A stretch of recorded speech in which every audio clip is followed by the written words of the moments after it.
done this, this is a really good place to start. Sample Sally, just an example. Figure out all of those things that make up your target market. You might actually have a couple of different ones. Like maybe we have Sample Sally, we might have Sample Bob. But where does Sample Sally work? What's important to her? How much money does she make? Because the answers to these questions here are going to tell you where on that big marketing grid that you're going to go.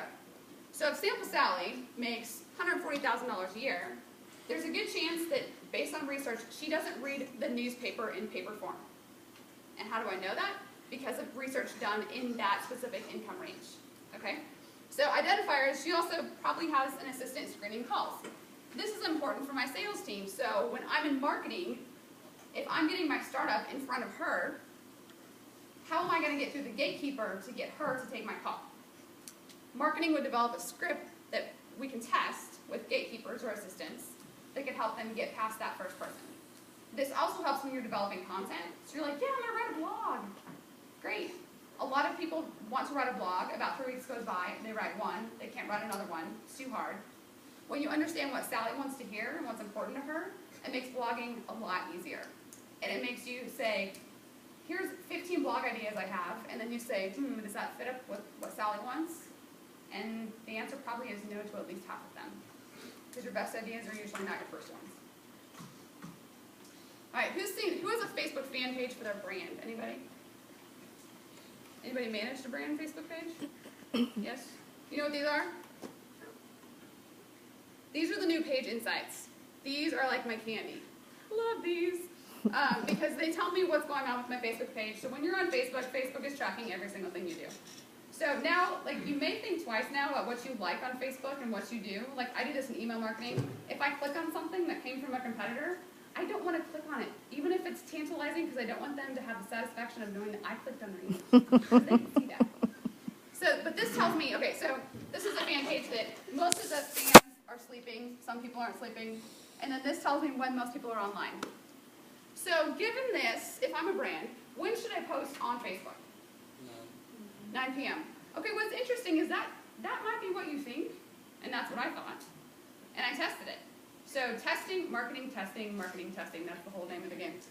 9 o'clock means, actually, if you're on Facebook, it's about time to go to bed. If you're older, the kids have gone to bed. You don't want to connect with the brand at all. You've been in the workplace all day. The only people you connect with usually at 9 o'clock is other people. So any brand posting that I did at 9 o'clock at night or 8 o'clock, crickets. But if I posted the same thing at 8 o'clock or 9 o'clock in the morning the next day when people got to work and started getting into their routine, people interacted. But you don't see that from the data. So this kind of stuff, there's, if you have a brand page, you get all sorts of information like this. You get who your fans are, where they live, when they're online, what they clicked on, what they like. This can help you make some good decisions in marketing, but again, don't take it at face value. All right, and just for your sheer enjoyment, I see a lot of people make mistakes, so don't make these mistakes. This is your free pass for the day. If you experiment with advertising online, which you can get some of this for free, don't spell things wrong. Don't use the wrong tense. The word strategy should be plural, not Y''S.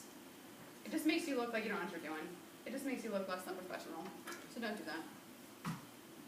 If you're going to do a Facebook or any sort of contest, dear Lord, make it easy. So this was a contest that was, anyone see this movie? Yeah, apparently they needed a contest to get people to go there. I don't know what this movie was, but this was their contest. So just 4 easy steps. First of all, written in all caps. Boo, don't do that. Second of all, enter your zip code in the box above, which is above, to find theaters in your area. Select a theater and follow the steps to purchase tickets. Like, it was easier to go to the hospital and have my child than it was to do this contest.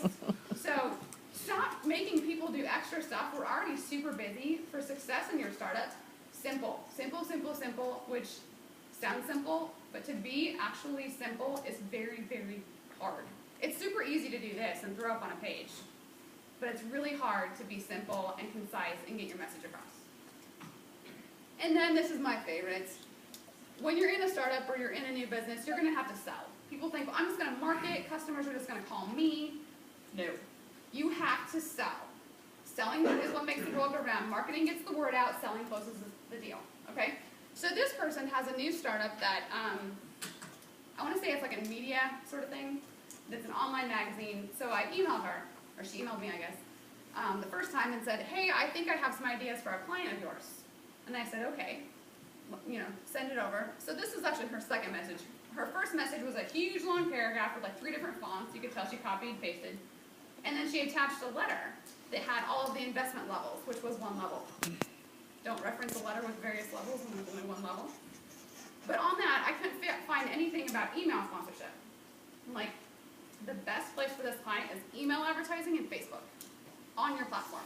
What do you have that contains those things? So that was my question. This is what I got back. Allie, we offer everything that blank, blank, blank, company XYZ needs. We do all of that. Did they answer my question? No. And I can't find the answer on their website either. We have the advertising that I sent you, but I will attach it again, insinuating that I am stupid and I didn't read it. We have the perfect demographic. So she just goes on and verbally throws up, again, vomit. She throws up on me, and I still don't know what it is that she's selling and how much it costs and how many people it's going to hit. So my response question to her was, how many people are on your email list? Who is on the email list? What's the demographics? And when does it go out? And her response back to me is, wow, Allie, you just have so many questions.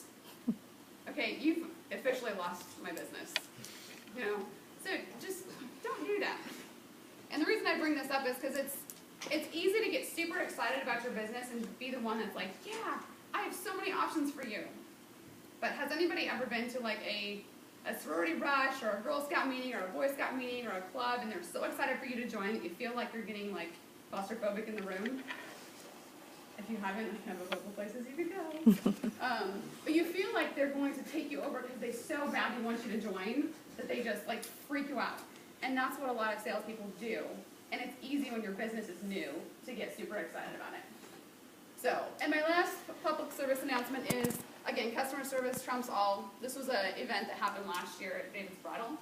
A gal that had a bunch of tattoos came in and tried to dress on, and once the customer service person helping her saw her tattoos, decided she didn't want to help her and sent her to the front and told her to get a different customer service representative.